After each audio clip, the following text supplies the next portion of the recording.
a.m. I'm about half hour late, but I'm sorry, y'all. I told you it's going to be from 10 to 10:30. We're going to start the show.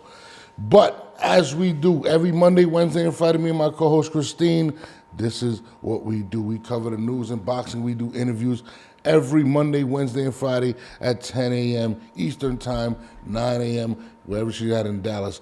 But, breaking news, Edgar Berlanga officially a free agent. Ryan Garcia addresses his drinking problems and his demons. Oscar De La Hoya still bitter about this Dana deal. And Alycia Baumgardner signs a major deal with MVP Promotions. We're going to get into that all after this.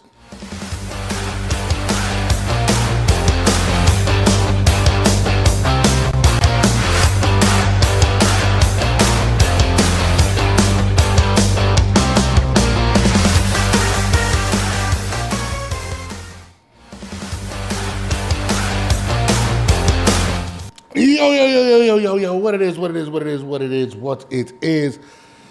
Shouts to everybody that's tuning in. Shouts to everybody that's about to pop up right now. But we are super lit right now.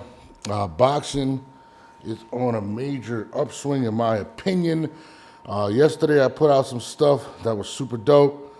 Shout out to Ebony Bridges for her retweet. I didn't even know she was one of the biggest female boxers out there. Shout out to my homegirl Chicken. She had everybody going crazy yesterday. So it's been a good week right now. It's definitely been a good week. But anyways, on that note, for some reason my Twitter's acting up. So bear with me, my people. Bear with me. Trying to send out this notice that I'm on right now, but for some strange reason, it is not popping up that I am live on my Instagram, which sucks. To be honest, here it is. I think it is, but for some reason, it's not popping up. But we're gonna pin this up there. But anyways, Edgar Berlanga, shout out to Wax. What up? Shout out to everybody that's tuning in. My lovely co-host will not be here today. I'm sorry. I know you guys are upset about that because she is very lovely. But she had some things to deal with. Everybody, you know what I mean? That's tuning in. My lovely co-host will not be here. But anyways, on that note, Edgar Berlanga announces that he is officially a free agent.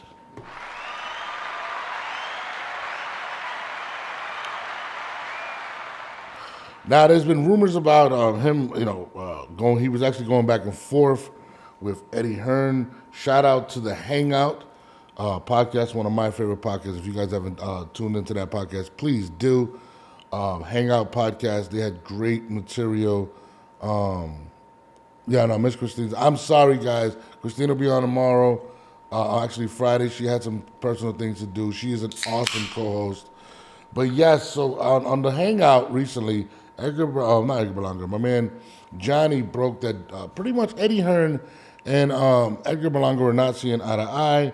Rumor had it that Edgar did not feel wanted like he usually, he wanted a bigger deal, like maybe a 3-4 fight deal. Eddie maybe wasn't excited to sign Edgar for that type of deal. He wanted a fight in Puerto Rico. Eddie did not make it happen. So there was a lot of back and forth. Edgar saying he'd rather be a free agent, blah, blah, blah, blah, blah, blah. So I say that to say this. Now the man is a free agent. And, I have some theories about why Eddie did not go and sign him as a free agent. And these are my theories. Now tell me if I'm wrong or I'm not, okay? No one wants to deal with Berlanga.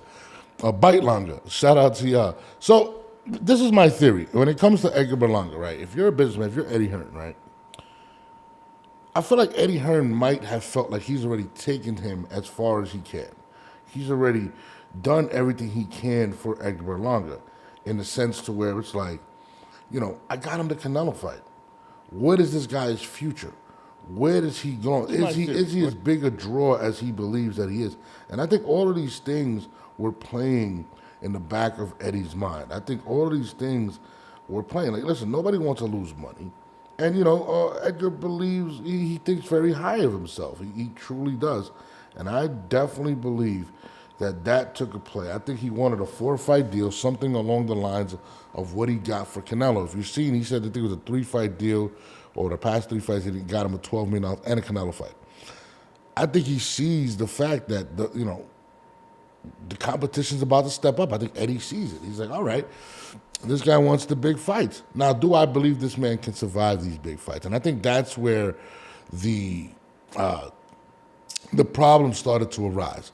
Because if you're Eddie Hearn at this point, right, let's just say you're Eddie, right, and, you go and sign this deal with Edgar Berlanga, you're doing it with the intention of hoping that this man defeats these individuals, that he defeats maybe 2 or 3 of these individuals, right? But if you look at Berlanga's history, if you look at where Berlanga is today, can you actually believe that he can beat, and again, Victor J, shout out to Victor J. He posts, can he beat these legends? Can he beat Billy? Can he beat Plant? Can he beat Diego? Can he beat Charlo? I mean, these are all things you got to question. So imagine, I go out there and I say, hey, listen, I'm going to give you a 4-fight deal, $20 million, right? He goes out there and shits the bed against Caleb Plant. How do you then turn around and sell a fight with an Billy, what I'm saying, with a Pacheco, with a Munguia, with whoever it is? And I think that's where Eddie was like, listen, we gotta scale it back. We don't want to lose money. I don't think Turkey was gonna pay it. I've never even seen Turkey mention Berlanga. I don't even know if he's the biggest fan of Edgar Berlanga. And we've seen by his actions that he's not trying to lose any more money, and hence why he brought in Dana White. So I think, in my opinion, I think that's what transpired. Now, if I'm a businessman, just me personally, and I'm not saying Edgar is not popular. I think Edgar is semi-popular. And if he wasn't popular, I probably wouldn't open the show with him as the topic, because I think he is popular, but I don't think it's a popular to where you're selling out 19,000 seat arenas. And I think that's where they kind of sat back and were like, okay, let's see. And Edgar's made comments of, if I get Munguia, Puerto Rico's Mexico, it's a 700,000 buy thing. And Eddie even hinted at the point of, he thinks very highly of himself. Eddie Hearn does not believe that Edgar Berlanga can sell that amount of pay-per-views. I don't think he believes he is a pay-per-view star. I don't believe that he believes he can fill arenas. His last fight, he was a co-main event. He was on the undercard to a Jermaine Ortiz fight in Caribbean, Royal Caribbean, or whatever it's called, right? I'm sorry. And, I mean, I think it sits like 4,000 people, right? Just being honest. And, my man Hang Out was there. He's like, well, when Edgar got up, everybody left. I get it. But that's not the Barclays Center. That's not Madison Square Garden. And the fact that Edgar Berlanga is Puerto Rican, okay? Puerto Ricans, whether you're Miguel Cotto, whether you're, we just seen Amanda Serrano. I think the next fight is at Madison Square Garden. Big Puerto Rican, right? A big Puerto Rican population. And you're not selling out those bigger arenas, or people aren't, they're not even interested in having you there or taking the risk. I mean, like, Eddie's not interested in taking the risk. I think that's a big thing. And to be honest with you, I think that's the biggest thing that made Eddie Hearn say, well, let me scale it back. Maybe let's do a 1-fight deal. Let's do the Caleb Plant fight and see where that goes.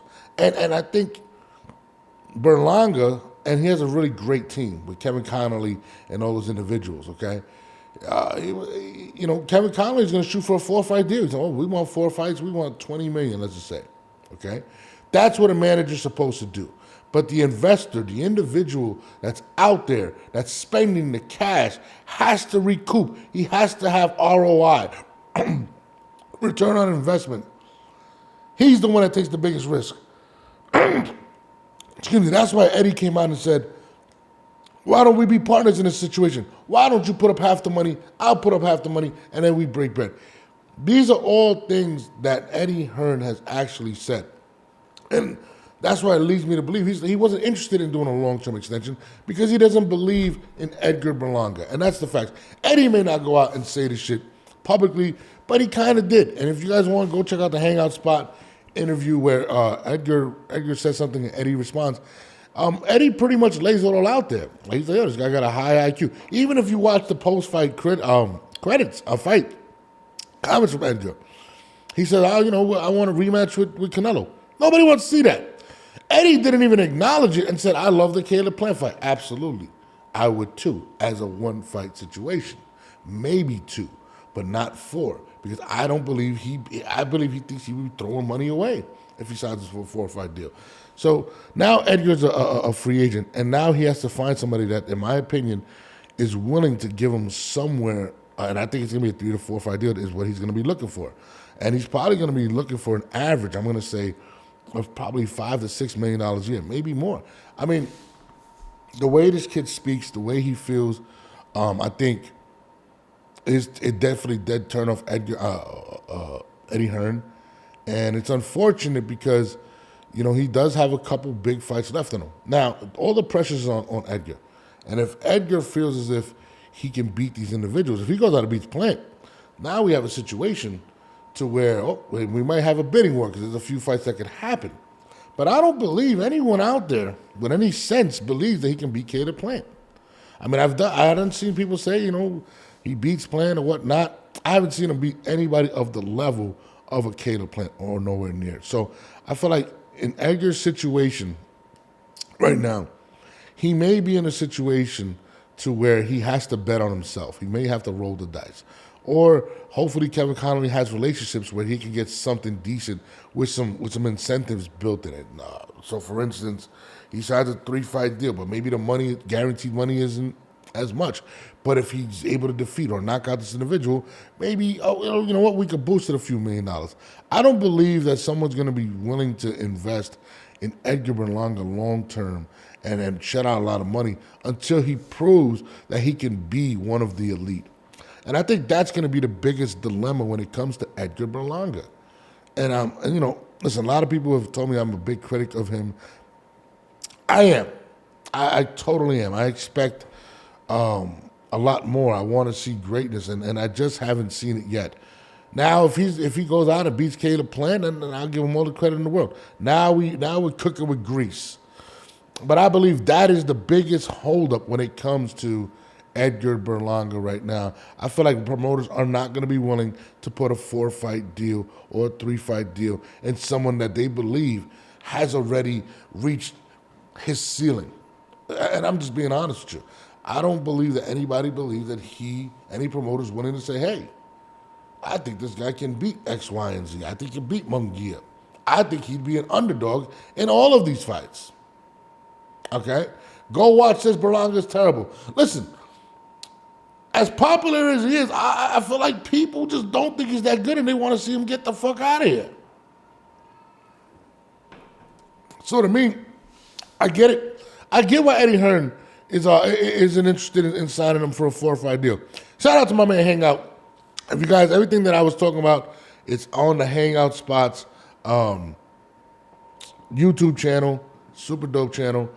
That's the interview that I'm basing this off Eddie Hearn's comments, but I truly, definitely believe that Eddie Hearn was scared away because he did not want to sign him for more than a 1 or 2 fight deal. And listen, if you're Edgar, that's not what you want. You want more money guaranteed in order to benefit off of the situation. I don't think Eddie was willing to do that. Go watch this. Puerto Rico don't even claim that bum. Puerto Rico is a very different place, man. And unfortunately, Puerto Rico is kind of divided with the New Yorkers from New York, or Puerto Ricans, when I say, from New York. And they kind of favor the Puerto Ricans from the island that were raised on the island. A lot of these guys have to earn their stripes. I mean, listen, Puerto Rico doesn't necessarily sit there and say, hey, we claim Danny Garcia, and Danny Garcia is Puerto Rican. Even when Camacho was doing what he was doing, even though Camacho was born in Puerto Rico, but raised in Harlem, when he fought Rosario, they wanted to see Rosario. They didn't want, they were cheering on Rosario. Oh, hold on one second. Christine, hold on. Hold on. Yep, so hold on. But, yeah, so, hold on 1 second. That was my co-host that just texted me. But, hold on 1 second. Yeah, so even Camacho, they were all going for Rosario because Rosario was the island guy. He was the the home hero. So, at the end of the day, that's just how Puerto Rico is, and you can't knock that with Edgar. He would have to earn that. But listen, the one thing about Edgar is he's great for social media. I do hope he wins. I hope he is successful simply because, when it comes to the Twitter world, you post some stuff, he's very controversial, and, whatever. Hold on, let me see if she wants to come on.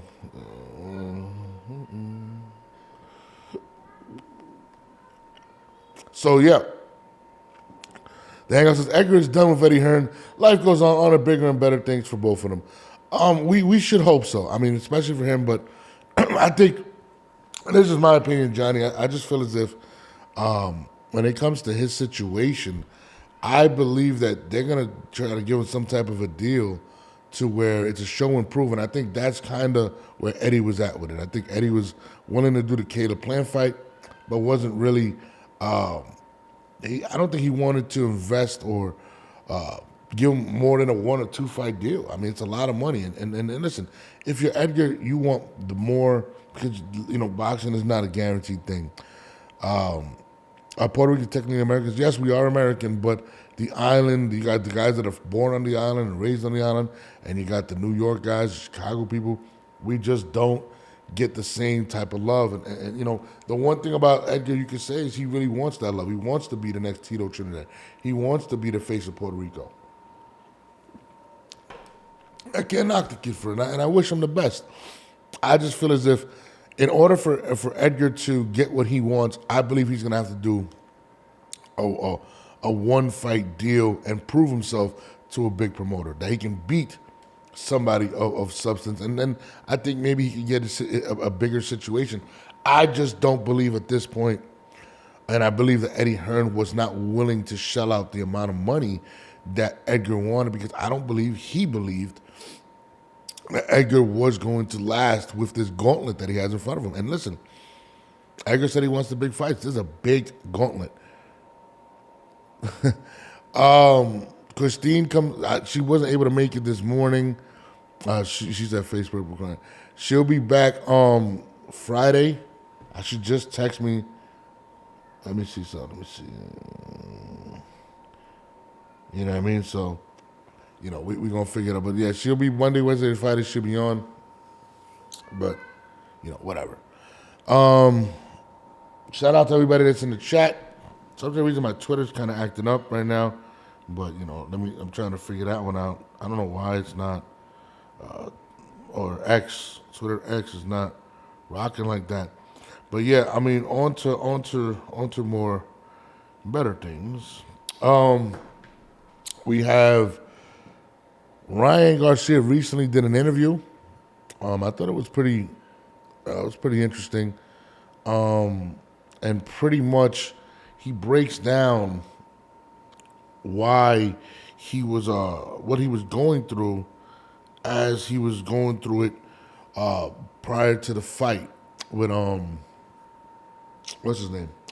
With Devin Haney, all the drink, all the antics. He actually addresses it. This is what he had to actually say.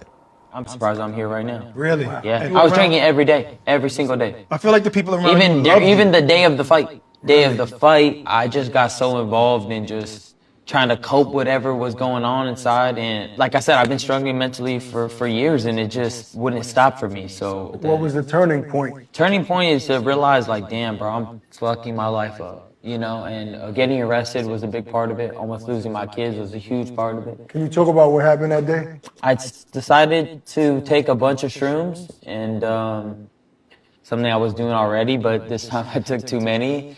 And I kind of just lost it, bro. I can't really say anything else. I mean, they were saying that you trashed the room. Oh yeah. I mean, I ended up breaking everything in the room. I really don't remember, bro. I was drunk and fucked up to the. But to his point, who were you with that day? The same people you always see me with, bro. And see, this is the thing, though. I'm sure those people love you, but that doesn't mean that they know what's good for you and your career, and your life, and your spirit. Yeah. You know what I mean? That's all. I'm sure the people love you. I ain't trying to knock them. I'm just trying to say, do you think you should have been around that kind of people that's comfortable when you getting drunk? All right. No, I respect that. And no, man, I feel I just didn't have those type of people.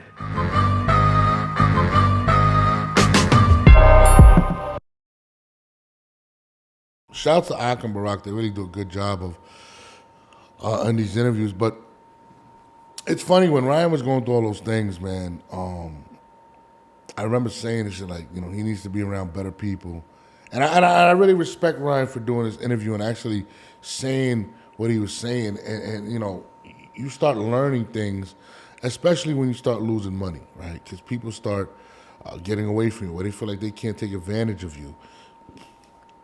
And you start doing things to kind of like fit in or, to cope with it. And he's a very young individual, that went through it. And I'm going to tell you this, I'm a big Ryan Garcia fan. I love the kid. I love the kid. And I just want to see Ryan do better. And I'm happy he took the step because, and I don't want to get into the sobriety type of stuff, but, people do have this mental illness out there. People try to cope with it different ways. But the wrong way to cope with something like this is with alcohol and drugs and stuff like that. And Ryan's a kid. People forget, I think he's like 25, 26 years old. He's a good-looking kid. He's a model for Abercrombie and Fitch, and he makes a shitload of money. He's very popular. He was saying things that were going viral. And, social media is a very, very pressure-filled environment. People may think, it's just social media, but Ryan Garcia was living this shit. He was really, really living it. Shout out to the Hangouts, man. Check out his live interview with Ak, aka Rez. He did last night. He's absolutely fire. He jumps on at 57 minutes of the show. Yeah, make sure y'all tune in to my guy Hangout. You know what I mean? That's my brother right there, bro. I really rock with him and his content. I'm trying to catch up to him. I ain't nowhere near him yet, but I'm gonna catch him. I got him. But back to Ryan. Especially with Latinos, right? Latinos don't. It's crazy when you grow up Latino. Camacho drank and party, but he wasn't praised. But he was praised. Well, that's, what?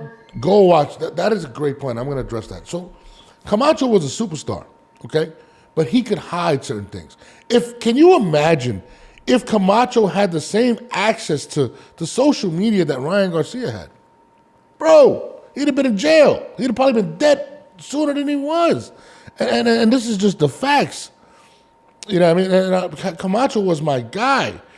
But it's a different game now. It's you wake up, the first thing you do is you pick up your phone, you're like, what time is it? You see what's going on. Everything's there. You don't even got to turn on the TV to find out. You got people talking about you.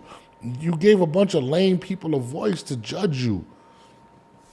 The pressures of social media, the pressures of living up to what everybody wants you to do, the embarrassment of him taking a loss to Tank and people calling him a coward.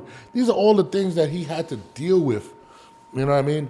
And listen, social media and people underestimate the effects of what it can have on you.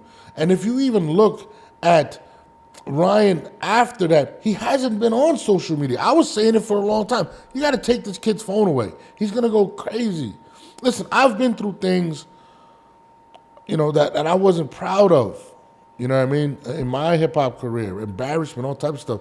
And social media kept playing it and mocking it. And in my head, man, I was thinking murder. I was thinking all types of different things. So I could feel where Ryan was coming from, where a person that you don't even know, you can't touch, you can't feel, can have an effect on how you actually physically feel. Because words do hurt. Being judged does hurt. And Ryan Garcia is a baby. So I totally understand, and I appreciate Ryan, and I'm forever going to be a Ryan Garcia fan, just simply because of the way he acknowledged it and owned up to it. It's not easy to point out your flaws, and I think people got to understand, these are kids. Ryan Garcia's a kid. He's a fucking baby. You know what I mean? So, I'm glad to see that he's acknowledging, and I think this is going to make him a better fighter, a better man, put him focused. And I'm not going to lie, right now, if he focuses the way he needs to focus, you know what I'm saying? And stays away from the drinking. Listen, and listen, when you're a good-looking guy like him, right, with money, you have access to everything, and fame. You have access to everything. You know what I mean? Hopefully he keeps God in his life and he continues to grow. But I think people got to understand that shit, man. What you guys type at people, what you say about me, what you say about Ryan, Ryan probably wakes up and reads the comments, man, fuck this guy. You may think that, oh, it's just social media, but it's really not. Hannibal says Ryan still denying his dirty drug test. Listen, man, Hannibal, I'm with you on that.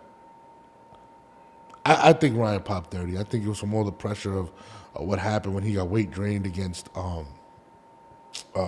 Gervonta. I've spoken to various athletes about Ostarine, and Ostarine is a performance enhancing drug that basically helps you recover faster. And Ryan was going through an injury at the time, right? He had the rib injury, hence why he took that knee and whatever, right? That's why he was saying, "Oh, how did he know?" Whatever. So, I believe he did pop 30. I'm as much as I like Ryan, I'm not going to be a blind fan and say, "Oh, it was a conspiracy." And Victor Conti did this. That's the one thing I think he has to come to terms with. He cheated, but it's hard because once you admit you're a cheater, people judge you in a whole way, and this might send him in a whole nother world. Listen, it's not. How many people admit that they're cheaters? Did Barry Bonds admit that he was a steroid user? Most people don't admit it. It's not something easy to just admit to the public, especially when you're still in this sport. And I think he's still being sued, if I'm not mistaken. I don't know if it's been fully dropped, the lawsuit. So at the end of the day, whether he did or he didn't, and I believe he did, they're going to take steps to make sure he doesn't do it again, and it's going to be harder for him. And it's kind of crazy because even when I seen him at the press conference, he looked stressed. He didn't look as confident. He was very quiet. Yeah, he looked socially awkward. You know what I'm saying? Like he was waiting for his lane. You could tell, you ever seen when certain people be like, or you hang out with someone, they be like, they're mad quiet. But once they have a couple drinks in them, you won't shut them the fuck up, right? That was what I looked at when I seen Ryan on stage. He just didn't know when his opening was, what to say. He didn't reek of confidence when he was drinking. And I think those are the things that are different between this fight and the last. Now, will it be beneficial? We're all going to find out. My man Go Watch says Ryan was losing that fight until Devin got reckless and gutsy. Stop blaming the Austrian. I'm going to be honest with you. You can't just eliminate the knockdowns. But, it was a close fight even with the knockdowns. Go Watch, you got a good eye. It's the facts.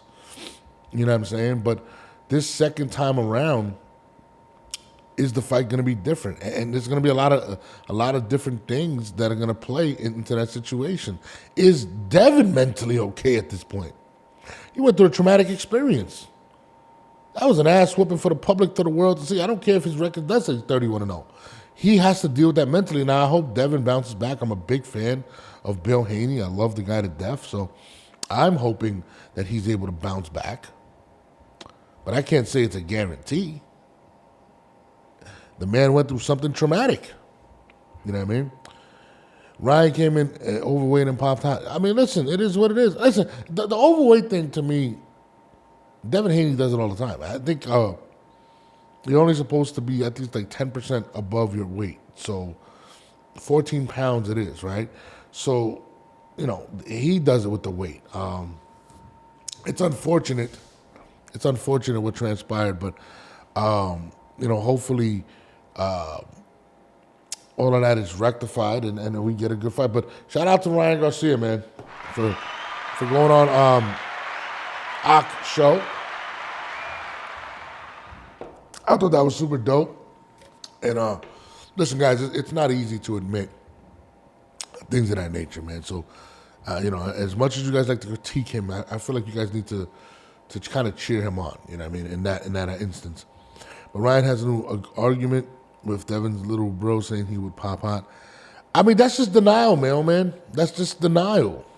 And again, when you see somebody, think about it. You see the guy at the press conference, all that shit. You're guessing to yourself, like, oh, this guy's on something. Like, even his behavior, you're questioning the whole time. So, I'll be honest, I don't think Ryan Garcia's, Bill Haney's son knew that he was going to pop hot, but he was like, yo, I think this dude is on something. Watch after he's going to pop hot. I think that's what happened. I don't think he had actual firsthand knowledge. Tests don't work that way. Bill Haney is awesome. I love Bill Haney. I can't wait till the day I get Bill Haney on the show, if I can get him. God, please get me Bill. The mailman said he missed weight on the scale and came in heavy. Yeah, absolutely. No, absolutely. But, it is what it is. Shout out to Ryan Garcia. Shout out. And listen, you know what's crazy? Ryan's going to beat Rolly. Let's be honest. Like, he's going to knock Rolly out in emphatic fashion. Like, I'm talking about Rolly's going to go out like in 4 rounds. Devin Haney, on the other hand, has chosen an opponent that's pretty good. 32 years old, a former Olympian, former champion. He's not a pushover. Devin should win the fight, but this is not an easy W. So we may or may not get the fight in October. Hopefully we do get the fight. And Devin is not mentally destroyed. Hopefully Devin fights well. Hopefully Devin dominates the fight. And if not, we're not going to get that fight. The man says his fans will eat up the excuse norms, and he's far from popular than Devin. Oh, no, absolutely. I mean, listen, Ryan Garcia, outside of heavyweights, probably top 5 most popular fighters. I mean, you got Canelo, you got Gervonta, and you probably got Ryan after that. Ryan's more popular than Bud Crawford. Ryan's more popular than Bam. I think maybe Inoue, I don't know. But in America, like, Ryan Garcia is probably top 3. Like, let's be real. It's real shit. You know what I mean? But moving forward, Oscar De La Hoya still seems bitter about this Dana White situation, and it's based off these comments that I just seen on Fight Hype. Let me play this for y'all. Obviously, Dana White doesn't know boxing. We've had interesting people come into the sport trying to promote, manage this, that over the years, and try to do it their own way and try to change the sport of boxing. Obviously we all want boxing to grow, to get better, to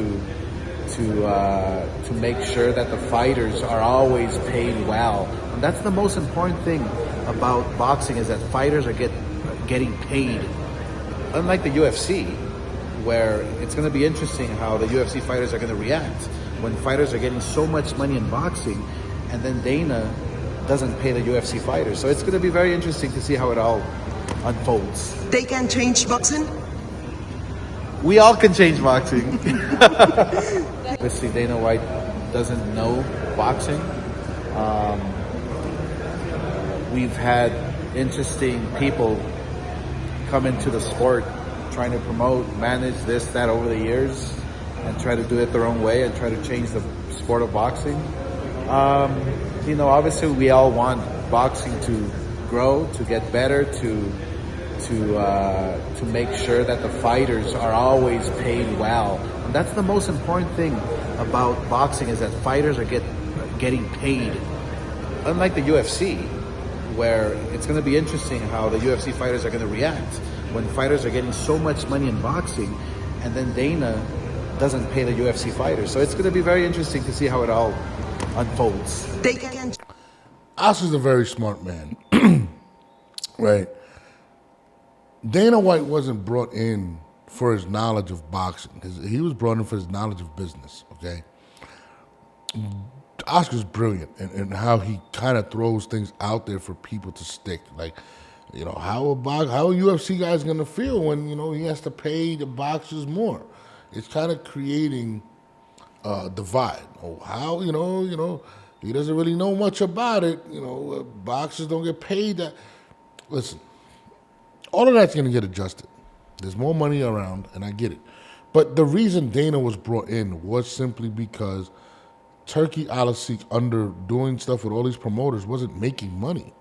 And the one person that understands how to turn a profit and has been doing this for all these years, and one of them is Dana White. At least I believe so. So I believe Dana White was brought into the situation more so they could be in the black. Nobody likes to lose money. Nobody. Nobody likes to lose money at all. Especially businessmen. Us broke cats, okay? We'll go out there and spend $500-600 on a pair of shoes and then worry about the rent in 2 weeks. Rich people, it doesn't work that way, And Oscar brings up some points, but he's very, very intelligent in throwing little some bait out there. He's like, hey, catch that, guys. I want you guys to talk about that because he's not very happy with the situation. Dana White has partnered with the cash cow, has been paying all these fights, and now he's threatening to change the game. And a lot of people may say, well, it's not boxing. I've heard it's not boxing. It's not this. The reason they're saying that is because of the cash cow. It's the cash cow. They want to continue to make money off of him. But Turkey Alycia is not going to continue to lose money. So let me give you guys an example. The Better Beef Bivol fight, they started off with a 25,000 seat arena. They changed the arena, made the bullshit excuse of we want it to look aesthetically better. Why? Because you didn't want it to look fucking empty. Who the hell's going to Saudi Arabia to watch the fight? This is just the facts. Bro, a trip to Saudi Arabia, just a flight is $1,200 for me. I'm fucking going over there. It's not a place that I'm like, oh my God, let's go to Saudi Arabia, okay? So, to me, he brought him in to get a better understanding of how to make this shit successful. Turkey's not going anywhere. But at the same time, he needs to put the right people around him to put him in the right position to make the most amount of money. Hold on, my brother. Hold on, my brother. I'm going to bring you on right now. I got a special guest right now. We got D-Block in the building, but just give me 1 second. Y'all, let me get hold on 1 second, my brother. I forgot to connect my Bluetooth. Let me pull a connector. I got a special guest from y'all. This guy knows his shit in boxing. You know, hold on. Here it is. Let me connect the roadcaster. Here we go. And I'll bring you on right there. What's good, my brother? My brother, you already know. What's up, brother? How you been? I'm good, man. I'm live. I was actually just talking about the Dana White deal. And you know, I saw it, man. Yeah, Oscar's still kind of, shooting at him, and I just played the audio where Oscar's kind of he's throwing out some things out there, like, they're not going to get paid as much, and, now if they're paying more boxers, more money, the UFC guys going to get upset and want more. I mean, what was your initial thoughts? Actually, introduce yourself so the people know who you are real quick. Oh yeah. They do call me inevitable. It's inevitable. It's D-Block, D-Town, D-Deal, coming at you live from Dallas, Texas. Established here in Oak Cliff since 1982. My daddy and my mommy made me, and definitely love boxing. Been loving boxing all my life. Just getting into this venture, man. I'm getting into this space of, just being involved a little bit more than what I was used to just doing callings. I'm actually trying to get more involved, do my own YouTube in the future. Of course, it's coming. We do have our own X space. We have over 3,000 people, and on TikTok we got over 6,000 people. So little by little, man, we just making small little impacts. But I've only been really into this maybe a year. So just the thing is for D-Block is we really going to go on YouTube and make our impact. Just like we do our spaces Monday through Fridays, we go live 8 o'clock Central Time, 6 o'clock West, and 9 o'clock Eastern. And we just talk about boxing. That's it, my brother. Nah, I appreciate it. I'm trying to get down with y'all. But what do you think about the Dana White Oscar drama? Oscar's making a lot of comments. He's being safe, not trying to throw Turkey under the bus, but he is very upset. What's your take on the whole Dana White situation? Yeah, Oscar and Dana do have issues. Something that you can't say that Dana's going to go in a boxing ring and take on Oscar De La Hoya. It'll never happen. Oscar will never go in the octagon and take on Dana. That'll never happen. I want to be at a press conference. It would be beautiful. I think both of the guys will go face to face. They're not scared of each other. I'll tell you that. Dana White is not scared of nobody, and Oscar's not scared of nobody. He flinches a little bit. He does. Oscar flinches now. He's a little older. It is what it is. Yeah. But I feel like there is hate there between each other.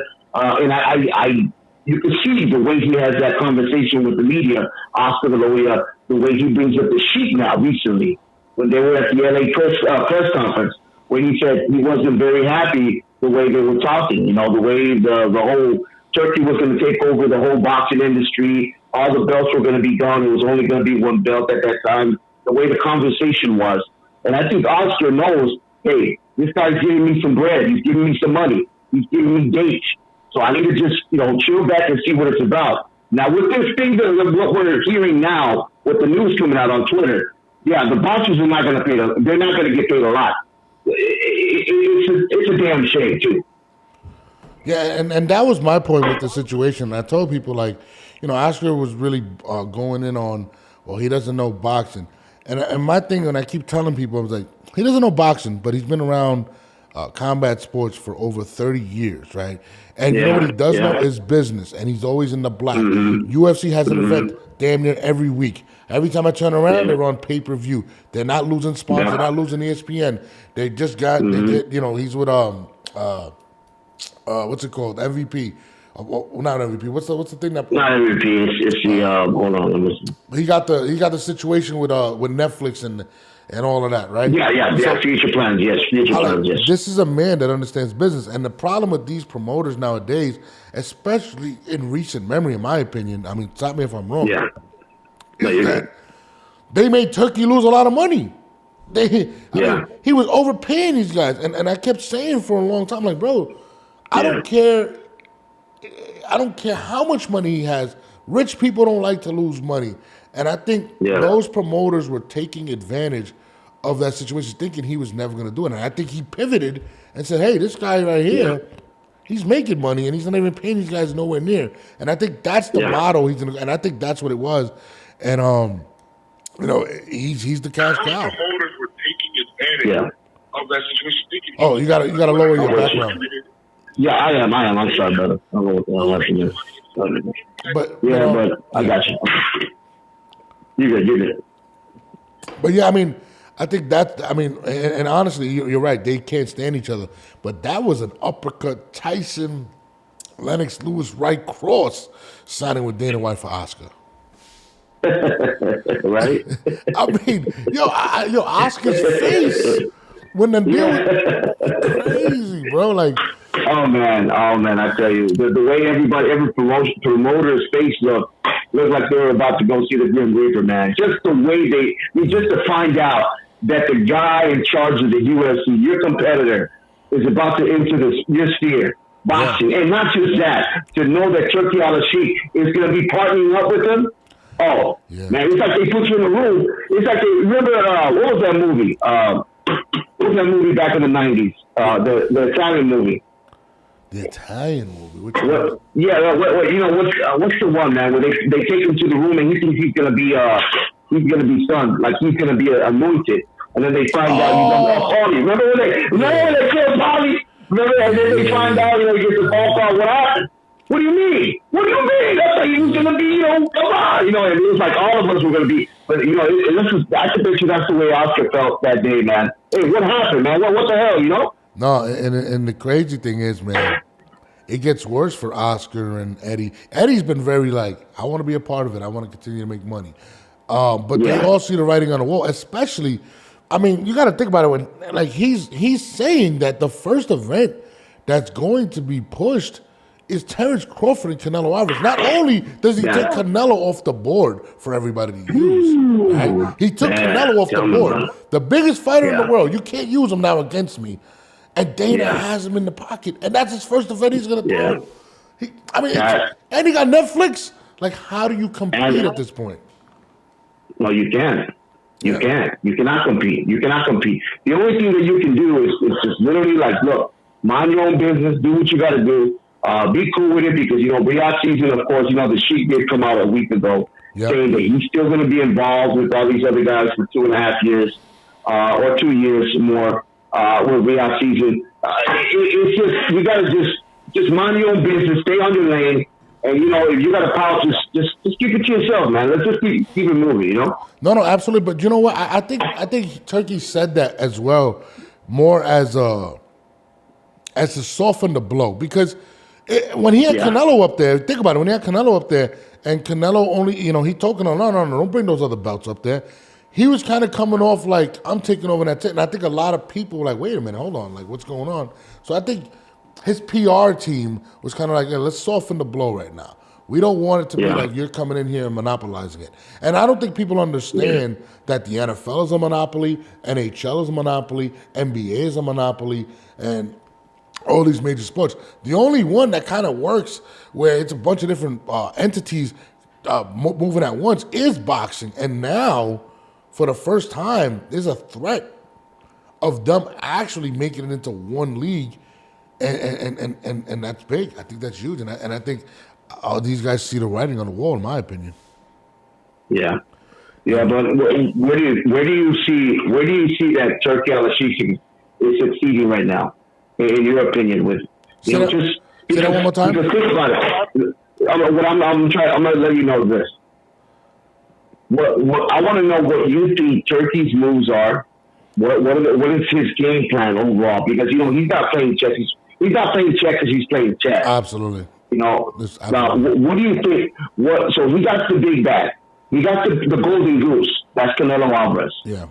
And even though he took that away from PBC. That's what I'm trying to get to. Yeah. I think he's trying, in my opinion, he's trying to literally break down PBC. I think he didn't like it. This is my opinion. Yeah. I don't think he likes the way they did Terrence Bud Crawford. Absolutely. For what they did to him for so many years. Because think about it, his first person that he came with, that he really cared about in the sport, was Terrence Bud Crawford. Yeah, yeah. And he said, I didn't like the way they did that to him. So here I am. I think he's trying to put trying to destroy, I mean, not destroy, but just literally tell you. I think you got it right. I'm the big. I think you got it right. Go ahead, brother. I'm sorry. No. I think you got it right. Yeah, I'm just agreeing with you. I think you got it right. Listen, you got to think about it. Let's play chess, right? In order to compete with, and remember, I don't know if you remember when Canelo, I forgot who he fought, and it was the same night as the UFC night, right? Yeah. And Dana White said nothing but positive things. He said, listen, Canelo's the biggest thing in the sport, right? I think this deal has been in place for a while. And I think Dana White was the one that told him, listen, you got to take him off the board if we want to win this war. Not only that, you got to take all the big fights. What else does he take? He takes the Devin Haney versus Ryan Garcia off the board. He takes Ryan's the third biggest American fighter in the world, right? Or maybe the third biggest one. The only person he couldn't take off the board was Gervonta. But Gervonta's not willing to be great. So now you're like, you know what? Gervonta's not going to be a problem. He's trying to retire. He doesn't want to fight nobody. I'm going to take all the big fights off the board. I'm going to sign Canelo to a 4-year deal, to a 4-fight deal, right? For damn near $1 billion, like $500 million.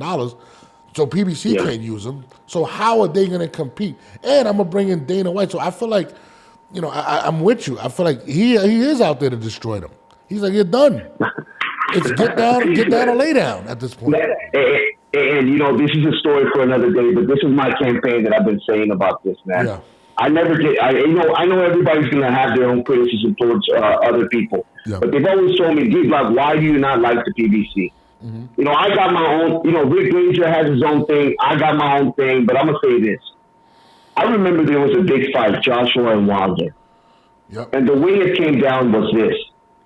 Lou DiBella was trying to make that bad for Deontay Wilder. He was trying to make that fight for Deontay Wilder. What happened after that was PBC said, no, cut it. We're not doing that. We're not doing business with the dead zone. Because Ellerby even said, ain't nobody going over there. Charlo said, we're never going to dead zone. All these guys had nothing but hatred towards the zone. So this is what I think is going on right now. Yeah.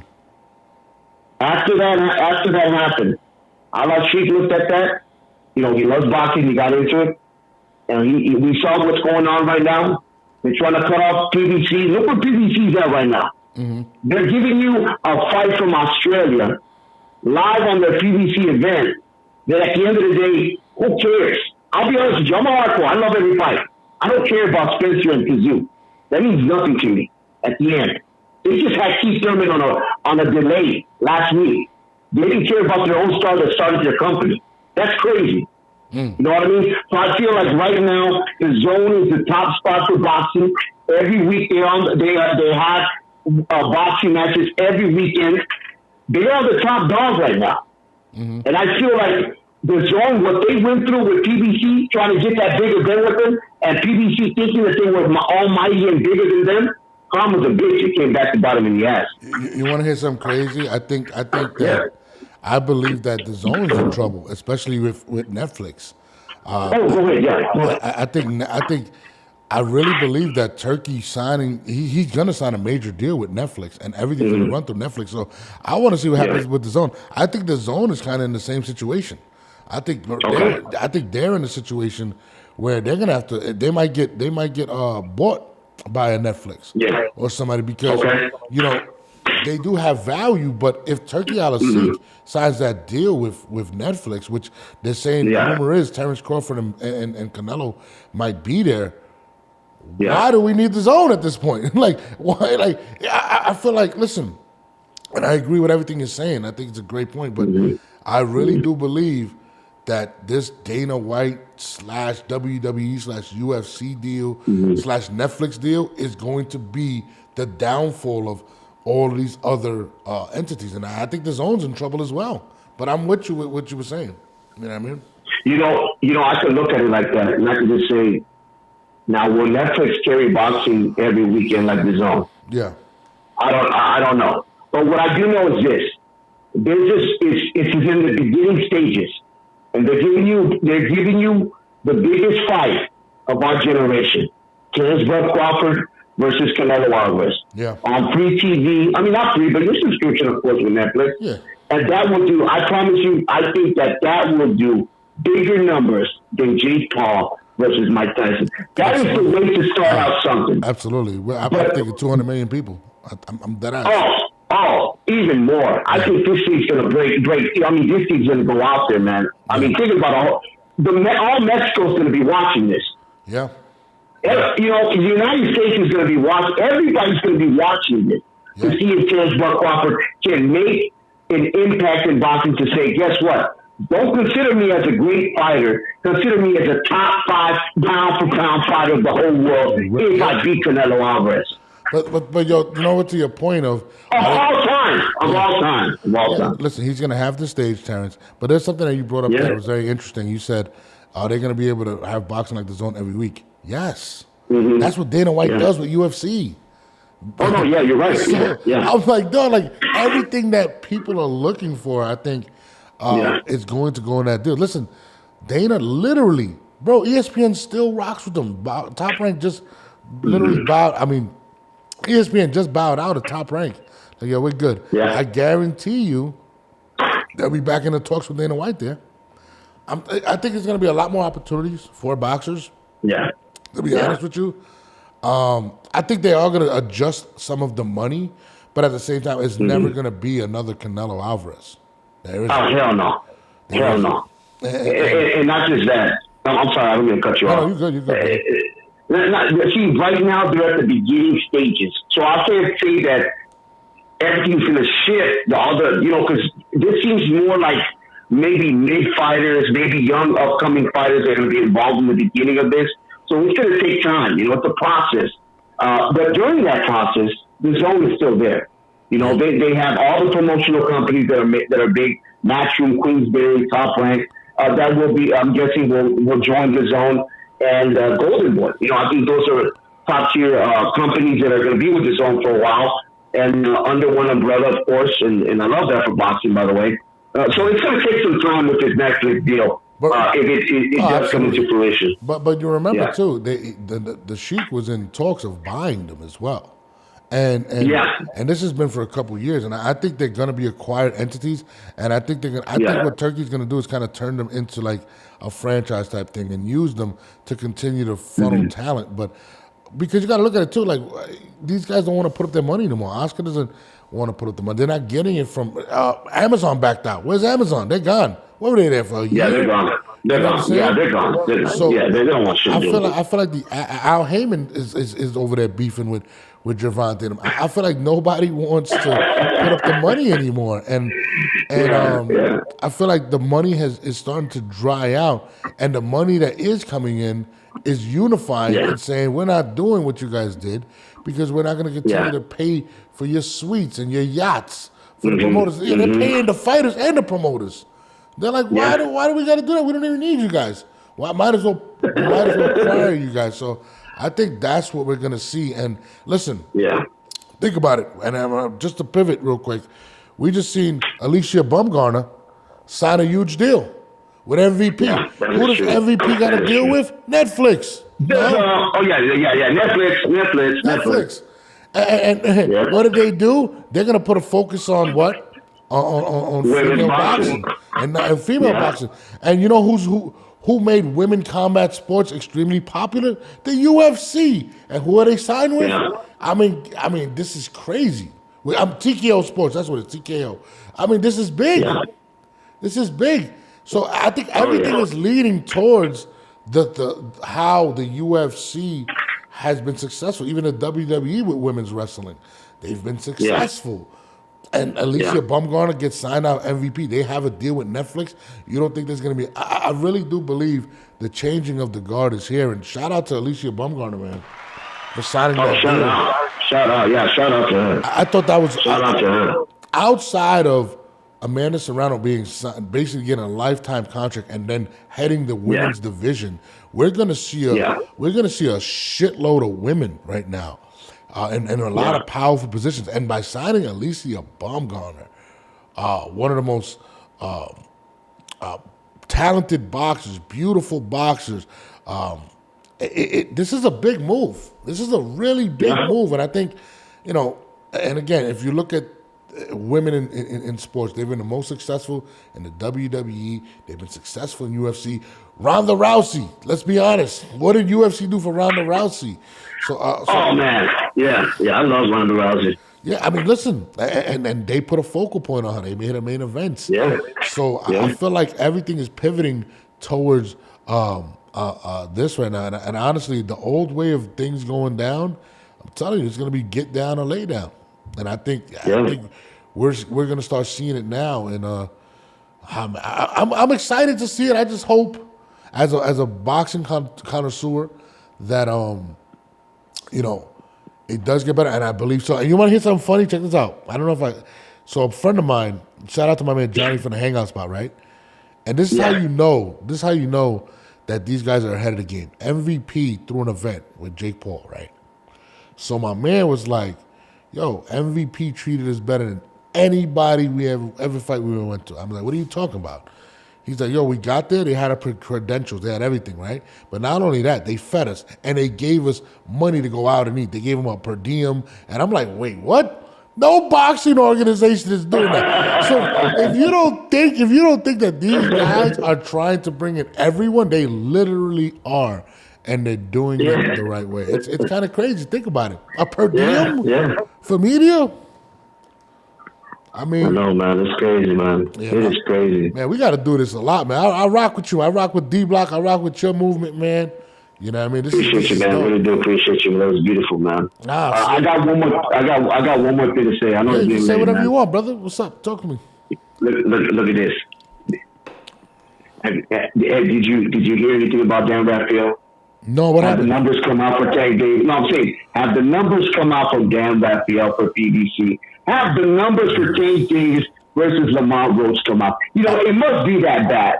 I heard it was less than 150,000. I heard it was less than 150,000. That's what I heard. I heard it was not a success. I heard it was less than 150,000. Oh my God! And, I'm so glad that we can finally move on from saying that this guy is the face of boxing. Please stop. Stop. Yeah, the answers are all there, man. So I'm glad that this came out. I'm finally, this guy cannot carry a car. He needs to have a big name like Ryan Garcia. Other than that, this kid cannot sell. He cannot sell. He can put butts in seats, but he just can't sell. Yeah. No, listen. Gervonta, I think, is the face of American boxing. But in terms of boxing, it's Canelo Alvarez, and that's not even close. But, I've heard the numbers. They're saying 150,000 or less for Gervonta. And listen, throughout the entire promotion, remember, he got pushed back. Nobody wanted to see the Roach fight. Then he doesn't look that good against Roach. But I will say this. I think that might have been the best thing to happen to Gervonta because I think the rematch is going to sell. I think the rematch will sell. The rematch will sell. Yeah. The rematch will sell. The rematch will sell. But, it is what it is. I definitely appreciate you coming up, my brother. Thank you so much, my brother. Have a blessed one. Have a great night, man. And I'll be great day, man. It is still early, so nothing but great ones for you, brother. And I appreciate you for letting me through tonight, this morning, brother. All right, anytime, brother. Shout out to the whole D Block, man. Appreciate y'all. Thanks. Bye. My God. Shout out to him, man. He got a dope following on there. Let me know if y'all see everything that's going on right now. I appreciate y'all. Something's going on with my Twitter that I can't even play this shit. I don't know what it is. Maybe there's an update, but I can't even tell how many people in the group. Right now, they're not pushing my let me know live if y'all like see- that, which is weird. I usually have a way bigger amount of people, but you know, it's all good. I'm not tripping. We're gonna keep it. We're gonna keep it how it is. Yeah. On that note, man, I appreciate everybody that tuned in. Again, shout out to Alycia Baumgardner. I hate her name. I'm not gonna lie, I can't stand it. For signing one of the biggest deals out there. I love what I'm seeing in boxing. I appreciate everyone. Again, it's your boy Norbs. This is the 10A podcast, and we are out of here. Make sure y'all tune in every Monday, Wednesday, and Friday. Me and Christine will be on.